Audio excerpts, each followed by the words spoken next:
चवळा गेलेली आहे 7 ते 10 रुपये. नमस्कार. नमस्कार. काय गेल्या पालेभाज्या आज कोथिंबीर घ्यायला? कोथिंबिरी 10 ते 12 रुपये आणि गावरान जी कोथिंबीर आहे आपली ती गेलेली आहे 12 ते 15 रुपये.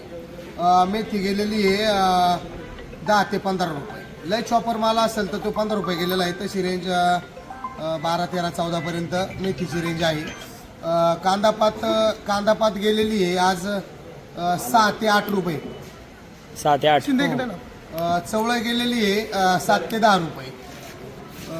शापू गेलेली आहे शापू आपल्याकडे गेलेली आहे 7 ते 10 रुपये. शापूला जरा 2% वाढ झालेली आहे. हरभरा गेलेला आहे 8 ते 10 रुपये.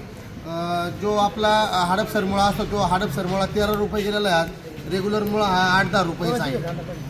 बाकी पुदिना 7 रुपये गड्डी, कढीपत्ता छोटी गड्डी 10 रुपये, मोठी गड्डी 50 रुपये. बाकी आज मालाला आवक भरपूर होती. कांदा पाती जरा थोड्या शिल्लक राहिल्या आणि आत्ता जी दाना मेथीची कंडिशन आहे या अशीच राहिली पाहिजे. याच्यामध्ये आपला शेतकरी समाधानी. बाकी धन्यवाद.